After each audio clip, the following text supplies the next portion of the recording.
अल्लाहुम्मा सल्लि व सल्लिम अला नबीना मुहम्मद व अला आलिहि व अस्हाबिहि व अहले बैतिहि व अज़वाजिहि अजमाइन बिरहमतिका या अरहमर राहिमीन। भलारे प्रोग्राम में अल्लाह ताला अचण जी सआदत नसीब फरमाया। कुरान पाक जी ज़ियारत तवां असां के नसीब थी। आलिमन ऐं बुजुर्गन जो ज़ियारतूं वारे वारे सां नसीब थियूं। बस इहो भी ये खणी समझो तो उन्हीं मर्द कलंदर सां अल्लाह ताला जो फजल थियो। बुजुर्ग शख्सियत हुई हजरत साईं हाजी सोहराब साहब। अल्लाह ताला उन्हनि जे क़ब्र जे मथां किरोड़ा रहमत जा मींहं नाज़िल फरमाए। अॼोके दौर में जिन माण्हुनि जो उलमा सां वास्तो रहियो, सच पुछो इहो माण्हू भागन वारो आलिम रसूलुल्लाह सल्लल्लाहु अलैहि वसल्लम जा वारिस। को कंहिंजो वारिस, को कंहिंजो वारिस, आलिम रसूलुल्लाह जा वारिस। आलिम अच्छा आहिनि के सुठा के कसा इंसान। गलतियूं सलतियूं थींदियूं पर पोइ बि अहिड़ो दुनिया में ॿियो माण्हू कोन्हे जंहिंखे अल्लाह जे रसूल भलो चयो हुजे। जे भलो चयो अल्लाह जे रसूल त उहो आलिम खे चयो। पाण फरमाए त या आलिम थियो या तालिब थियो या उन्हनि जा ॿुधंदड़ थियो या उन्हनि सां मोहब्बत रखंदड़ थियो, पंजा न थियो हलाक थींदा। बहरहाल ये जमीन ये दुनिया तेस ताईं कायम आहे जेस ताईं कुरान पाक जमीन ते आहे। कुरान पाक तेस ताईं आहे जेस ताईं आलिम जमीन ते हाफ़िज़ जमीन ते आहिनि। अल्लाह ताला जॾहिं आलिमनि ऐं हाफ़िज़नि खां इहो कुरान वारी नेमत खसी, कुरान वेंदो हलियो, क़यामत कायम थींदी। अड़े दौर में बुजुर्गन अल्लाह वारन सां निस्बत जंहिं माण्हू जी जुड़ी थी पए इहो माण्हू भागन वारो आहे।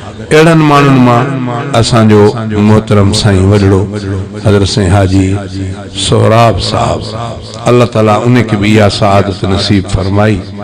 वो भी दरगाह सां वाबस्ता फ़कीर हुयो, मुजाहिद मर्द कलंदर हुयो। अॼु असां में नाहे पर उन्हनि जूं ॻाल्हियूं यादि ज़रूरु ईंदियूं। कहिड़ी जाइ ते कहिड़ी सुठी ॻाल्हि कयूं। अल्लाह खां दुआ थो कयां त अल्लाह ताला सभिनी आलिमनि ऐं बुज़ुर्गनि सां जुड़ण जी निस्बत फरमाए। अल्लाह खां दुआ थो कयां त अल्लाह ताला हाजी साहब जे पोयरनि खे बि पंहिंजे अब्बे वारे नक्शे क़दम ते हलण जी तौफ़ीक़ अता फरमाए। अब्बो बुज़ुर्गनि सां वाबस्ता हो, जंहिंजी निस्बत बुज़ुर्गनि आलिमनि सां थी उहो माण्हू भलो आहे।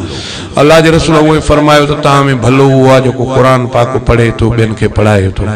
ज़ाहिर त उहा निस्बत आलिमनि ॾे हाफ़िज़नि ॾे वेंदी, उहा वॾेरनि ॾे सरमाएदारनि ॾे न वेंदी, उहा हाफ़िज़नि ऐं आलिमनि ॾे आहे। ईअं निस्बत जुड़ियल हुजे। आलिमनि को इहे शयूं ॿुधियूं हूंदव, अल्लाह ताला क़यामत जे ॾींहुं ईअं बि पुछा कंदो त कंहिं आलिम सां तुंहिंजो दोस्ती हुई, ऐं दोस्ती कोन हुई, उन जे दोस्त सां दोस्ती पोइ बि छुटी वेंदो। अल्लाह खां दुआ थो कयां त अल्लाह ताला शल सभिनी खे आलिमनि सां जुड़ण जी तौफ़ीक़ अता फरमाए। बहरहाल अॼोको ही इजलास प्रोग्राम भी उन मर्द कलंदर जे ईसाले सवाब जे लाइ आहे। अल्लाह खां दुआ था कयूं त अल्लाह ताला उन जे क़ब्र ते रहमत जो मींहुं नाज़िल फरमाए। मां शुरुआत कयां तो अल्लाह बाजार जे नाले सां। सच पुछो अॻ में मोड़ पहिरियों दौर मूंखे यादि आहे,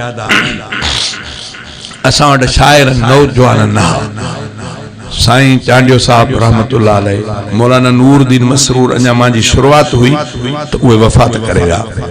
चांडिया साहब असां माशाअल्लाह उन्हनि जी असां ते शफ़क़त बि हुई ऐं मां उन्हनि जी ख़िदमत में भी कुछ वक़्त सफ़र भी किया, उन्हनि जी भी शफ़क़त आई।